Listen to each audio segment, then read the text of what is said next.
세계적으로 다이아몬드를 가장 많이 생산하는 나라가 어디일까요?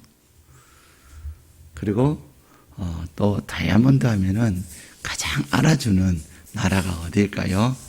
그 나라는 바로 남아프리카 공화국입니다. 근데 이 남아프리카 공화국은 공화국에 알리 카페드라고 하는 농사꾼이 있었습니다. 근데 이 알리 카페드는 목축과 또 농사를 지으면서 안정된 생활을 하고 있었습니다. 그런데 어느 날 그 나라에 다이아몬드 광산 붐이 일어나서 온 나라가 들뜨기 시작했습니다. 마침 요즘 우리나라 또 세계적으로 가상화폐, 특별히 가상화폐 중에서도 비트코인이라고 하는 그 가상화폐의 붐이 일고, 이제는 가상화폐가 너무 비싸니까 그냥 이런저런 이름도 듣도 보다 못한 그러한 가상화폐들이 막 우후죽순 생겨나면서 너나 할 것 없이 이 가상화폐에 뛰어드는 그런 분위기예요. 그래서 이 알리 카페드도 결국 아니야, 나는 농사를 지으면서 살아야지 무슨 다이아야, 아니야 그러면서 마음을 다잡는데, 결국은 워낙 사람들이 부추기고 또 여기저기 친구들도 나도 광산에 간다고 막 그러는 바람에 이 알리 카페드도 결국은 자기 농장을 팔아가지고 자금을 마련하고 다이아몬드 광산을 찾아 떠났습니다. 남아프리카 공화국 곳곳을 헤맸지만 다이아몬드를 찾는데 실패했습니다. 집을 떠난 지 10년이 지나도록 그는 다이아몬드 광산을 찾지 못한 채 결국 자기가 가지고 있는 돈을 다 소진하고 오히려 빚뜸이 안게 된 것입니다. 그래서 이 알리 카페드는 절망 끝에 바다에 뛰어들어서 극단적인 행동을 하고 마는 것이죠. 그런데 이 알리 카페드라고 하는 사람으로부터 농장을 사들인 러셀이라고 하는 이웃 농사꾼이 농장 냇가에서 금은 빛나는 돌을 발견하고서는 신방을 오신 목사님에게 그 돌을 보여드려요. 목사님 아시다시피 제가 이 농장을 사게 됐는데 우리 농장 뒤에 냇가에 이런 검은 빛이 나는 돌이 있습니다. 도대체 이 돌은 어떤 돌이에요? 참 신기해요. 그런 거예요. 그러자 그 목사님이 그 돌을 한참 살피다가 그 돌을 한번 깨트려 봤어요. 근데 이게 웬일입니까? 그 갈라진 사이로 빛나는 다이아가 있는 거예요. 놀라지를 않으시는 거죠. 여러분의 광산이 아니라서 그래요.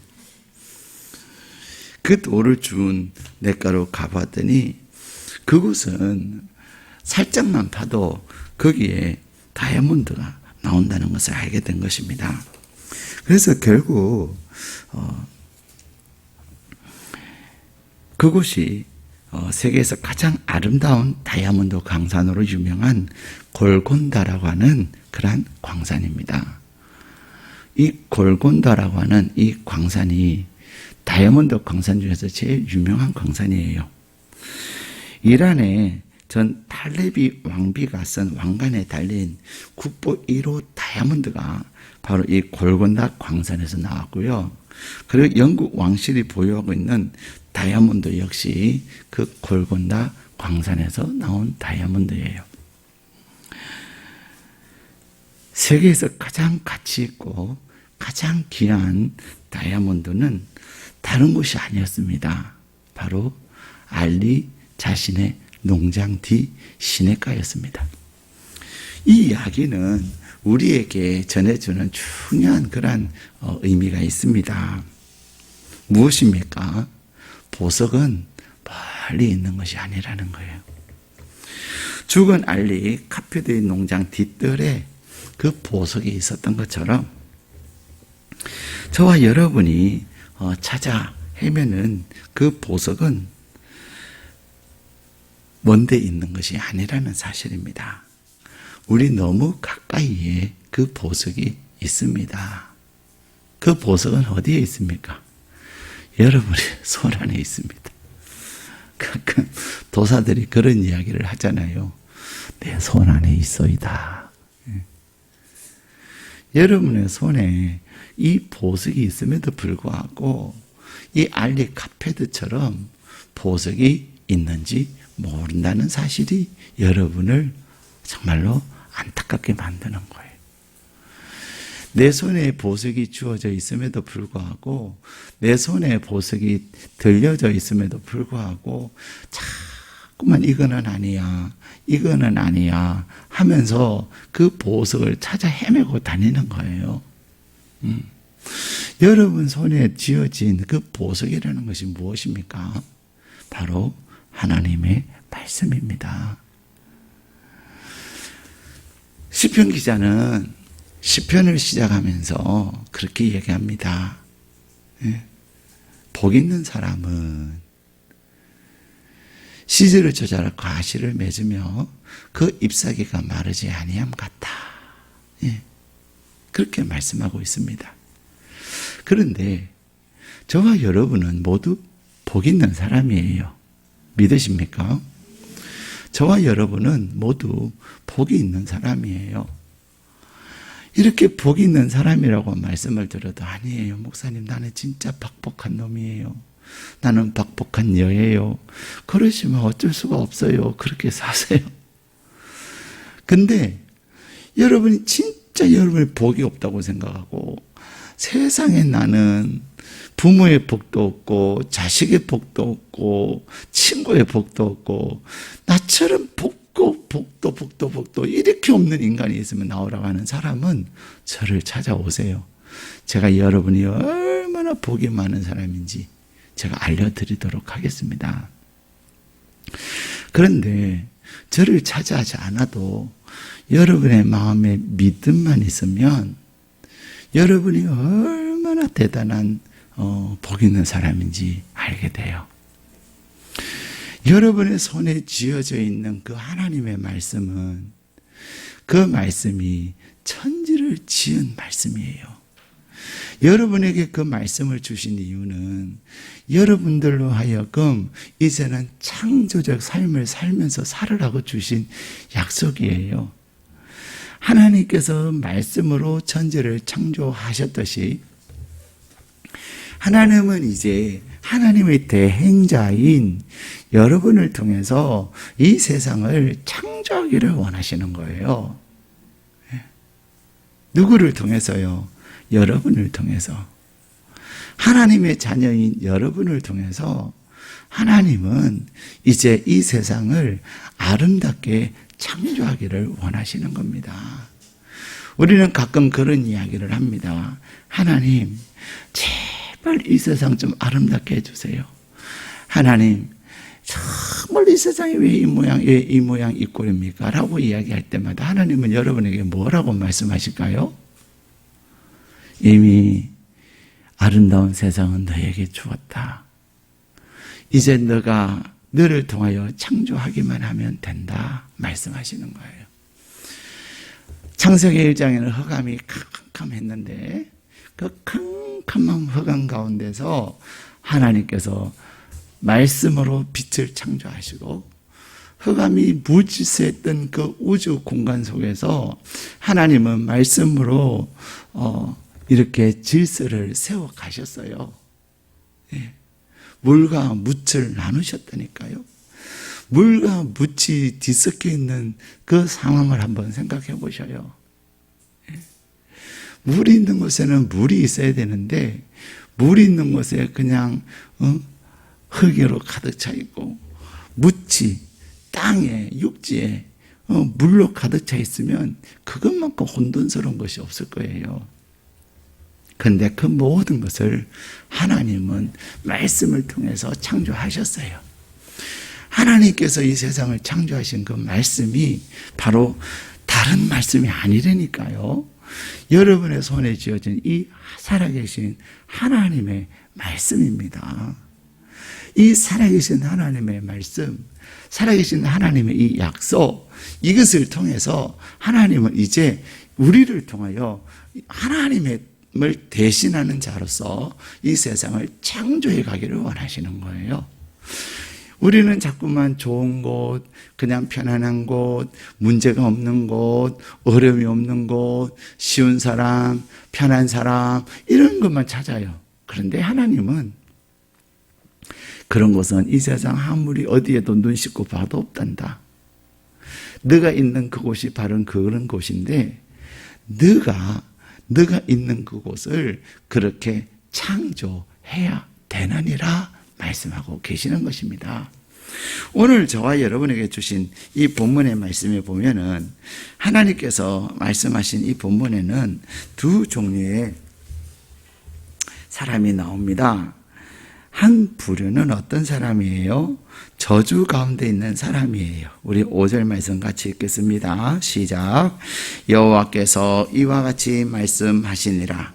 무릇 사람을 믿으며 육신으로 그의 힘을 삼고 마음이 여호와에게서 떠난 그 사람은 저주를 받을 것이라. 아멘. 저주받는 사람이 있어요. 하나님은 사람을 저주받는 사람으로 만드시지 않으셨음에도 불구하고, 그리고 예수님을 통해서 우리를 새롭게 재창조하셨음에도 불구하고, 그럼에도 불구하고 하나님이 우리에게 주시는 복을 누리지 못하고 저주의 인생을 사는 사람들이 있습니다. 그 사람들이 어떤 사람들이에요? 믿어야 될 대상을 잘못 선택한 거예요. 사람은 믿어야 될 대상입니까? 아닙니까? 아닙니다. 절대로 사람 믿지 마세요. 예.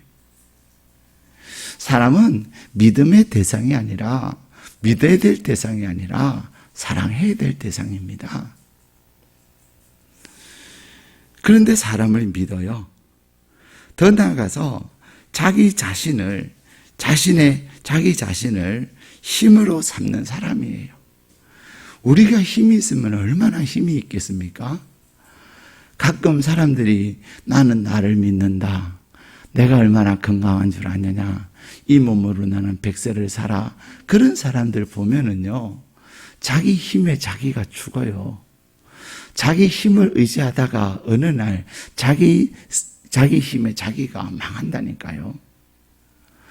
이 세상에 그 어느 누구도 나는 하면서 내 힘을 믿고 내 자신을 의지할 수 있는 사람은 아무도 없습니다. 그러면 그런 경우에 반드시 하나님은 그러냐라고 하면서 얼마나 자신이 연약한 존재인가를 경험하게 하세요. 더 나아가서 하나님을 떠난 사람. 예. 제가 아는 사람 중에 그런 분이 있어요. 예수 믿으라고 했더니 아니라고. 나는 너무 젊어서 아직 예수 믿기에는 이렇다고.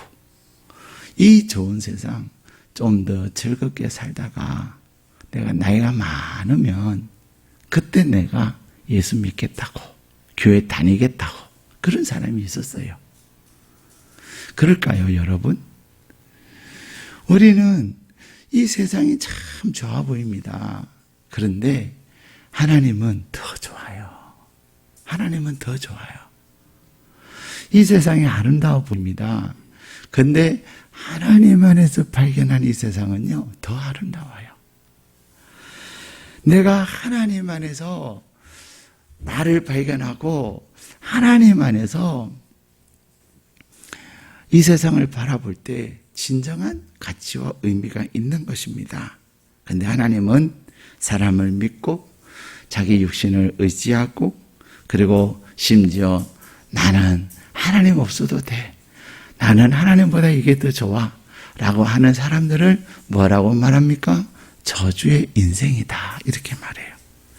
저주받는 사람이다. 이렇게 말합니다.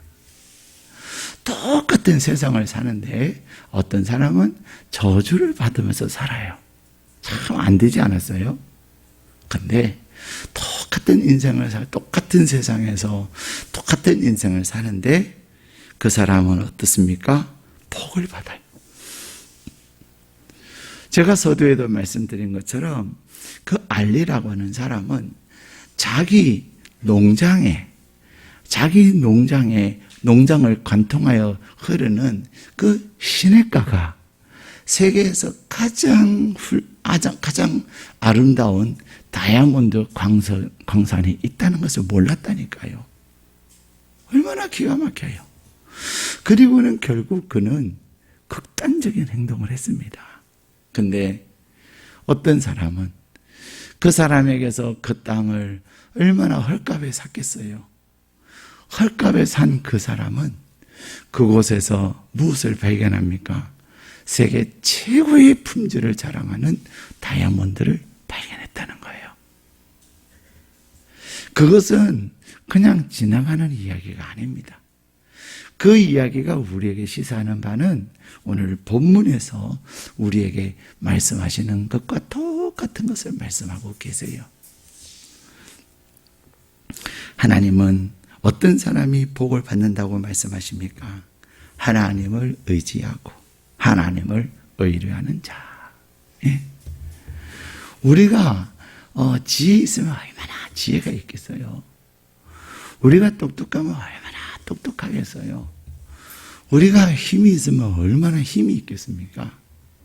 그러나 나의 지혜와 나의 경험과 나의 판단력과 나의 힘을 다 내려놓고 주님을 의지하고 주님께 맡기며 하나님을 의뢰하는 그가 복이 있다는 거예요. 복은 나에게서 나오는 것이 절대로 아닙니다. 복은 나를 통해서 만들어지는 것이 절대로 아닙니다. 하나님이 주시는 것입니다. 그런데 하나님은 오늘 8절 말씀 같이 읽겠습니다. 시작. 그는 물가에 심어진 나무가 그 뿌리를 강변에 뻗치고 더위가 올지라도 두려워하지 아니하며 그 입이 청청하며 가무는 해에도 걱정이 없고 결실이 그치지 아니함 같으리라. 아멘. 이번 5월에 여러분의 삶이 결실이 그치지 아니하는 삶이 되시기를 축복합니다. 예. 참 금년에는 눈도 많이 오고 비도 많이 와요.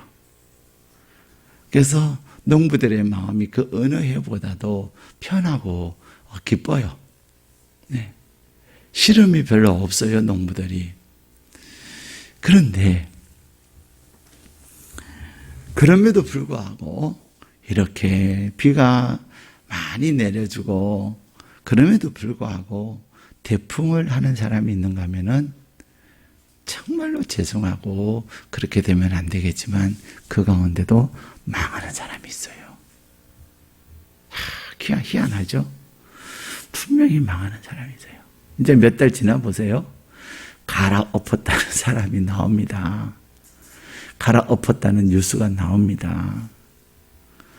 누구는 막 1,000원 하던 것을 3,000원에 파는데 누구는 갈아엎어요. 그 차이가 무엇입니까? 오늘 6절에는 저주받은 사람의 삶을 얘기하는데 사막의 떨기나무 같아서 좋은 일 오는 것을 보지 못하고 광야 간조한 곳 건건한 땅 사람이 살지 않는 땅에 산다는 거예요. 자기 의지하고 세상의 즐거움 찾아다녔던 사람인데 내가 가지고 있는 의지하면서 큰 소리 치면서 살았는데 결국 그의 삶은 그렇게 된 거예요. 그러나 정말로 보잘것없고 가진 것도 별로 없고 능력도 별로 없는 것 같은데 그는 물가에 심어진 나무가 뿌리를 강변 깊이 뻗치고 그래서 더위가 와도 두려워하지 아니하며 그 입이 청청하고 가무는 해에도 해는 가물었는데 그 해에는 가물었는데도 결실이 그치지 않는 사람 그것은 영원한 생명샘 되시는 우리 주님께 뿌리를 내린 자인 줄로 믿습니다. 하나님은 오늘 본문에서 그렇게 말씀하십니다. 여호와를 의지하며 여호와를 의뢰하는 자는 복이 있도다.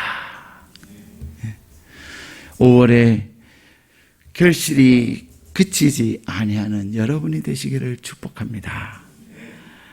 하나님께서 여러분을 향하여 또 세상 사람들이 이삭처럼 그랄 사람들이 이삭을 향하여 그는 정말로 하나님께 복을 받은 자다. 그렇게 인정함을 받고 그렇게 높임을 받을 수 있었던 이유는 딱 한 가지예요. 시편 1편에서는 그렇게 말씀하십니다. 복 있는 사람은 하나님의 말씀을 주야로 묵상하며 그 가운데 기록한 것을 다 지켜 행하는 자다. 하나님을 의뢰하고 하나님을 의지한다고 하는 것이 무엇입니까? 하나님을 의지한다고 하는 것은, 하나님을 의뢰한다고 하는 것은 이 복인 하나님의 말씀을 가까이 하여 오늘 나에게 주시는 하나님의 말씀이 무언가, 오늘 하나님이 나에게 말씀을 통해서 무엇을 말씀하고 계시는가.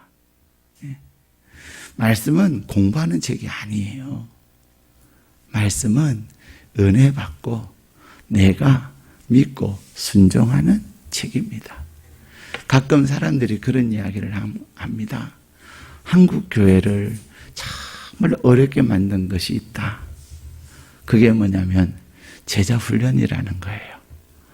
우리 교회도 양육은 하고 있습니다. 그런데 제자 훈련이 무엇이 문제냐? 배우기는 하는데 행함이 없다는 거예요. 많이 배웠어요. 많이 알아요. 그런데 순종을 안 하고 말씀을 행하지 않는다는 거예요. 그러니까 앉아서 판단만 한다는 거죠. 예. 자기 자신을 판단하면 진짜 좋을 텐데 자기 자신은 판단을 안 하고 자꾸만 남 판단만 한다는 거예요. 예. 그것이 한국 교회를 병들게 한 중요한 원인이다. 이렇게 사람들은 평가를 합니다. 그렇습니다, 여러분. 하나님의 말씀은 공부하는 책이 아니에요. 예. 공부를 해가지고 하나님을 안다면 신학 박사들이 하나님의 복을 제일 많이 받아야겠죠. 신학대전이라고 하는 책을 쓴 토마스 아퀴나스는 이런 이야기를 합니다. 나는 하나님을 도저히 알 수가 없다. 내 평생 하나님을 연구하고 또 연구했는데 하나님은 인간이 알 수 있는 그러한 분이 아니다. 그러면서 그분은 나는 하나님을 모른다 라고 말씀하시면서 우리는 하나님 조금만 알면 막 아는 체 하려고 막 내가 하나님 아는 하나님 얼마나 대단한지 아냐고 하면서 막 그죠? 사람들 정죄하고 판단하고 막 그러잖아요. 근데 이 토마스 아퀴나스는 평생을 하나님을 연구했는데 말씀을 연구하고 그랬는데 정말로 내가 아는 게 하나도 없다. 내가 하나님을 하나도 알 수가 없다. 그래서 그분은 그래서 나는 침묵하며 산다. 이렇게 얘기했다는 거예요. 사랑하는 여러분, 하나님은 언제 우리가 알 수 있습니까? 하나님의 말씀에 내가 순종할 때 알 수 있습니다. 내가 순종 안 하고 공부만 하면 그러면 그럴수록 하나님은 더 몰라요. 더 오리무중해요. 성경이 얼마나 모순같이 보이는지 몰라요. 이걸 공부해가지고 이걸 할 때 된데 저걸 보면 또 모르겠어. 그러다가 주님 오시는 날이 온다니까요. 그러다가 주님이 부르신다니까요. 그런데 내가 성경을 알지 못해도 나에게 주신 은혜, 나에게 하나님이 주시는 감동, 나에게 들려주시는 그 음성에 순종할 때 나는 성경 100만 개 중에서 2개밖에 모르는데 그 2개로 인하여서 내가 하나님을 경험하게 되는 거예요. 순종함으로 하나님을 경험하고 하나님을 경험함으로 내 삶에 하나님이 책임져 주시는 복된 삶임을 확신하면서 산다니까요. 사랑하는 여러분, 하나님은 5월을 시작하면서 저와 여러분에게 말씀하십니다. 저와 여러분의 삶에 결실이 그치지 않기를 원하십니다. 여러분의 삶에 다른 꽃들은 이제 벌써 졌어요. 예. 우리 화단에 양귀비가 몇 송이 심겨져 있어요. 그러나 금자나가 많아졌어요. 근데 그 금자나가요, 작년에는 이만큼 많지 않았어요. 근데 얘네들이 또 꽃을 피웠다고 하는 것은 무엇이 있냐면요, 씨를 맺는 거예요. 꽃핀 그곳에 씨가 맺히는데 그 씨가 이제 또 땅에 떨어져서 자기 스스로 또 씨에는 생명력이 있어서요, 자라서 또 꽃을 피우는 거예요. 그래서 우리는 꽃을 볼 때 아름다운 꽃만 보는 것이 아니라, 야, 내년에 또 피겠구나. 내년에 또 피겠구나. 그 속에 있는, 꽃 속에 있는 씨를 보게 되는 것입니다. 사랑하는 여러분, 하나님은 이 5월을 시작하면서 이미 여러분에게 피어진 4월의 꽃도 있지만 또 5월에 피게 될 그 꽃, 그것들은 여러분들로 하여금 끊임없이 결실하게 하시고 끊임없이 결실하게 하셔서 여러분들로 하여금 결실하게 한 그것이 끊이지 않기를 축복합니다. 하나님을 의지하십시오. 온전히 하나님을 의뢰하시고 그냥 하나님이 말씀하시면 아멘 하고 하는 겁니다. 뭐 그렇게 따지고 뭘 그렇게 가타부타할 게 많겠어요? 예? 온전히 하나님의 말씀에 아멘 하며 나갈 때 여러분의 삶에 엄청나게 많은 열매를 하나님께서 끊임없이 공급해 주실 것을 믿습니다. 그래, 이 5월에 결실이 끊어지지 않는 귀한 약속의 달이 되시기를 주님의 이름으로 축복합니다. 우리 함께 기도하시겠습니다.